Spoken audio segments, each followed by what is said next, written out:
Hello there. Hello. Welcome to this video. We're going to try and draw for the winter season. We're going to more or less approximately copy this drawing. We're going to do our best. That's all that we can do. I'm going to get my supplies like a pencil and eraser. Also a pencil sharpener.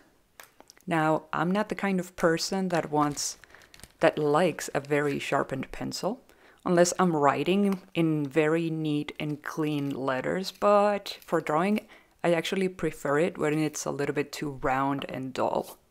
That way, I'm not quite stabbing the paper. Sometimes that can happen. Now, I know that the letters that I'm going to write at the bottom of the paper for the title, I am going to end up tracing over with a crayon or a marker. So then I don't need a very sharp pencil for this. Mostly because when you trace it with a crayon, it really is going to make those letters stand out a whole lot more. Pencil next to any other color just doesn't really stand out that much. Make sure that you separate that title and you gave yourself plenty of space at the, above it so that you can make a big drawing on top of the title. The tree is taking up about half of the paper. The upper half is for the branches and the bottom half is for the trunk. On the bottom half, that's where I start to draw the rectangle. I leave it open. And right where I left it open, I can start opening those branches. 2 lines. That's all I need.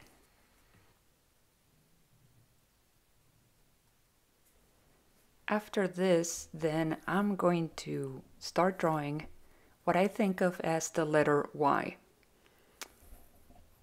Every tip of the tree branches are pointy at the end, and then as they get closer to the trunk of the tree, they are getting bigger and wider. So those letter Y's that you are drawing on the tree until you run out of space are going to be pointy at the end and then wider when they are closer to the trunk of the tree. This is one technique that I like to do, and I find that it's one of the easiest for drawing trees without any leaves. Now for the snowman, I'm going to just live life wild and free, and I'm going to draw the biggest snowman that I can put on the paper. Remember to practice those circles. Practice them before you draw them, on the place where you want them, and at the size that you want them in. Once you practice once or twice, then you draw the circle. For the scarf, I'm using rectangles. And inside of those rectangles, that's where I'm going to end up erasing the lines that I drew, because I don't need to see them anymore. Once you have drawn your shapes, you can erase what is inside of it.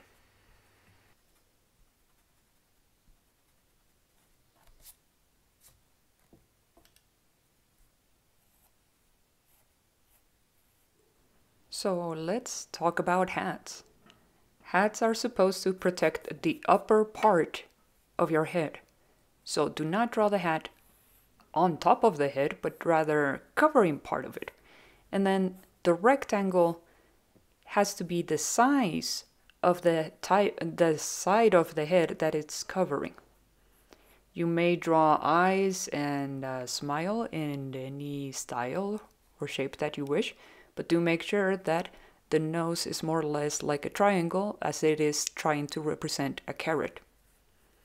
You will draw more letter Y's because those are supposed to be tree branches that are just posing as arms. That's it for the snowman. It was pretty easy. And now we're going to move on to the girl. You may want to turn it into a boy or just skip it overall, that's fine. I'm splitting the paper into the space that will take up the head, the body, and then the legs. Remember that the legs have to be longer than the body and the head, of course. I am drawing the same rectangles because this person is going to be wearing a scarf just like the one that the snowman is wearing. And then I'm going to leave a space where her armpits would be. I'm going to skip the shoulders. So that's going to be the body. And then coming out from the scarf, there will be an elbow, somewhere halfway between where the shoulder is and where her pockets will be. Make sure that elbow is at the same height on the opposite side of the body. Place it where the pockets will be. Remember, those pockets have to be in her pants. And from there you can finish up drawing the arms.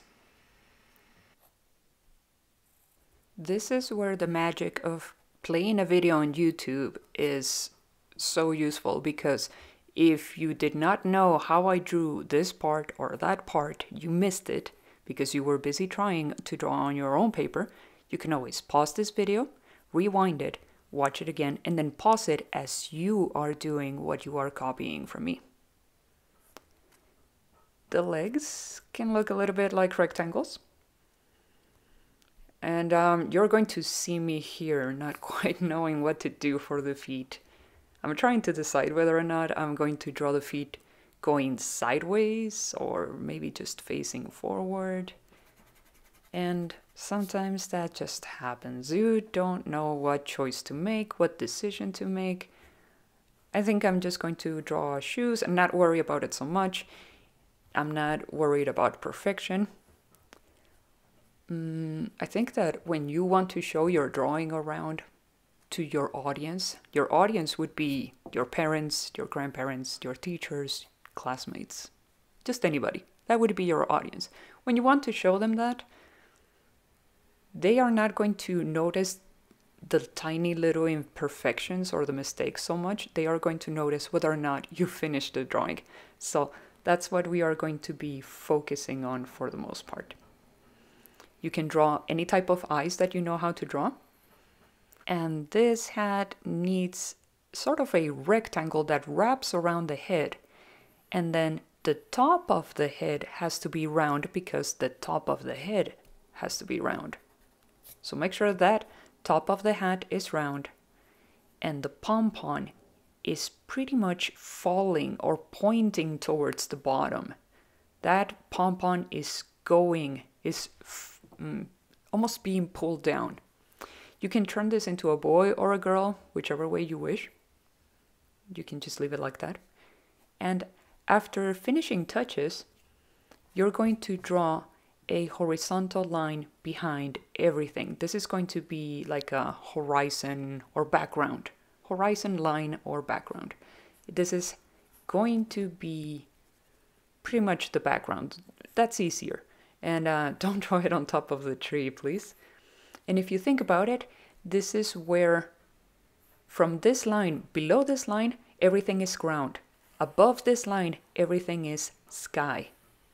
You can draw mountains, add some snow at the top, and I'm going to draw the sun. Which is weird because sometimes I have heard from students or from children that why would you draw the sun in winter? But yes, the sun comes out every morning, even in winter, even in summer, even in spring. Even if it's cold, the sun will still be out there. And then at nighttime, you will have the moon. You can add more details either in the sky or on the ground, depending on how fancy or how detailed you want this drawing to be. I hope that you enjoyed this video tutorial. I will see you again next time. Take care. Goodbye.